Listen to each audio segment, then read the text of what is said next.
Merci. Richard du groupe internationaliste ouvrier.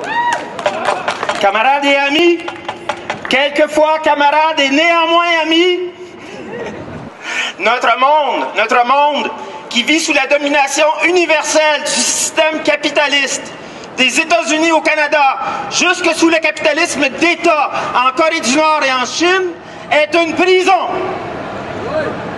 Ce monde enferme des centaines de millions de travailleurs et de travailleuses, dont des millions et des millions sont encagés, sont enfermés dans les geôles, sous le contrôle des brutes payés des détachements spéciaux de l'État bourgeois. À travers le monde, ces millions de prisonniers, de prisonnières dits de conscience ou de prisonniers, de prisonnières politiques souffrent au quotidien.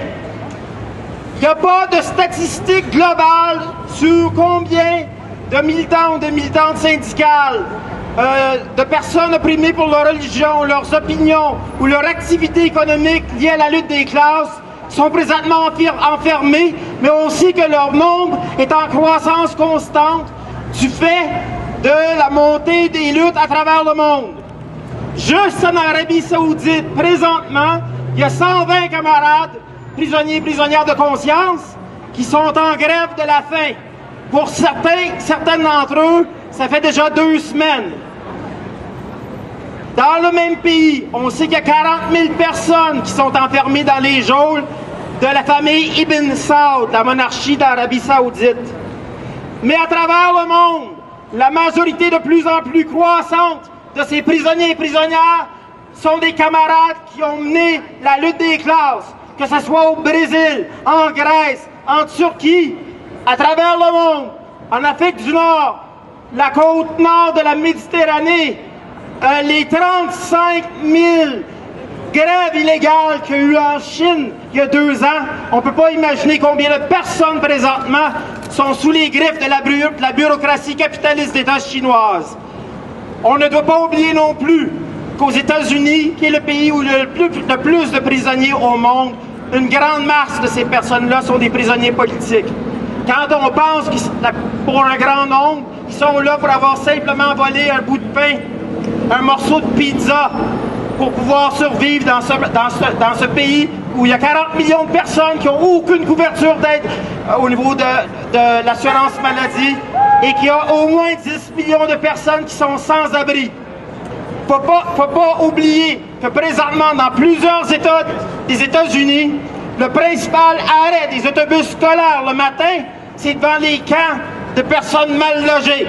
Et ça, dans le pays le plus riche du monde.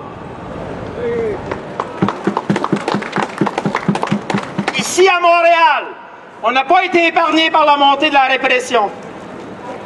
On peut parler des 3000 et plus, 3500 et plus personnes qui ont été arrêtées sous 72 en 2012, comme l'a fait la camarade Jennifer Bobette. Mais il y a une statistique qui me semble fort intéressante. Parce que après les lois provinciales, il y a une loi municipale qui s'appelle P6 qui a été votée.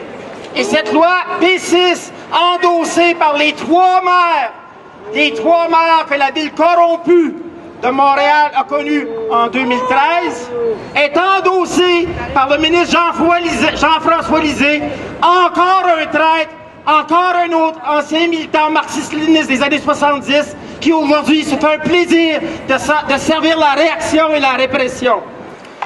Du 1er février, donc cette loi des 3 maires, et de notre ancien marxiste-léniniste Lisée, du 1er février 2012 au 1er mai 2012, à Montréal, il y a eu 849 arrestations pour 28 événements.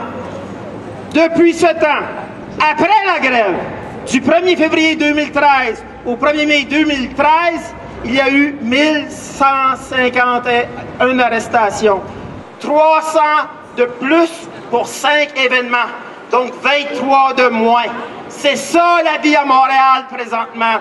C'est ça la vie à Montréal sous les 3 maires corrompus. C'est ça la vie à Montréal sous le règne d'un soi-disant parti social-démocrate comme le Parti québécois. Il ne faut pas l'oublier, ça.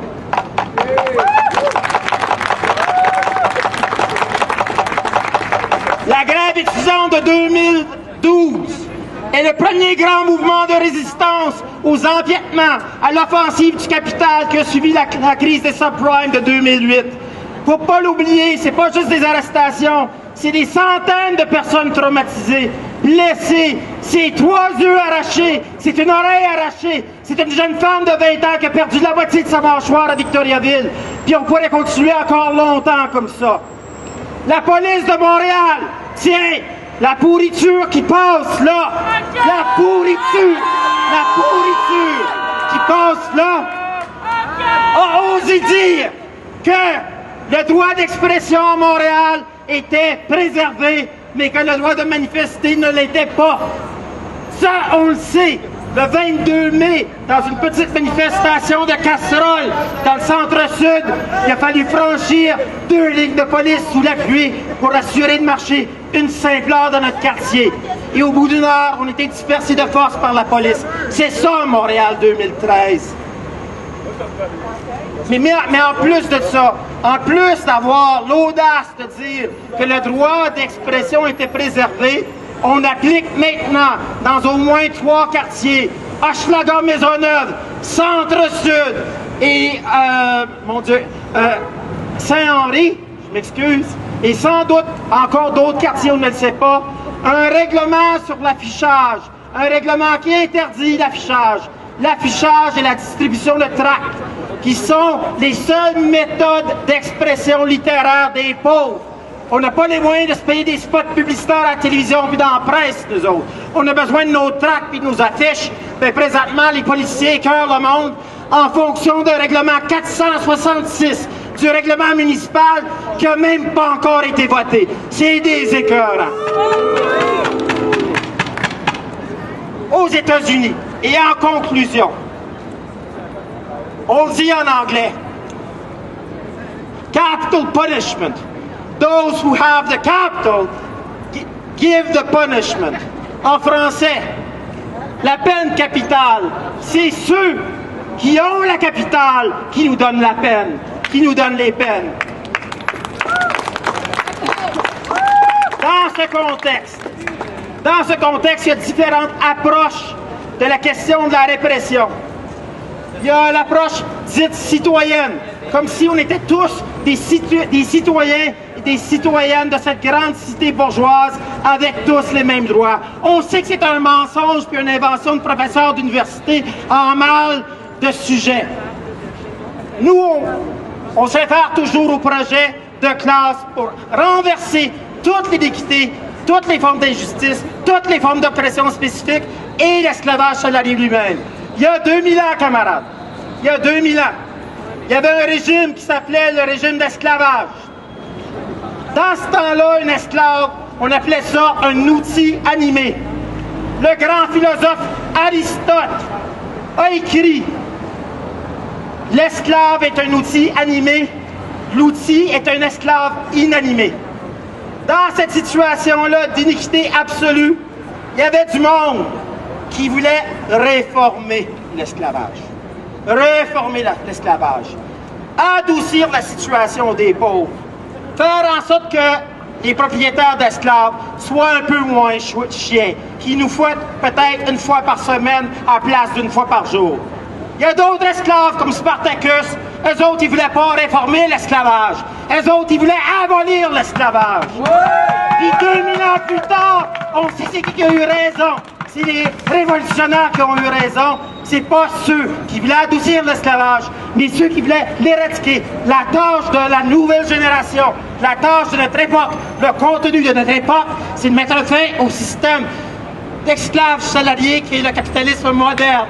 C'est la seule façon de s'attaquer à la répression, comme à toutes les autres formes d'exploitation et de discrimination. En avant! On avance! On avance! On recule pas!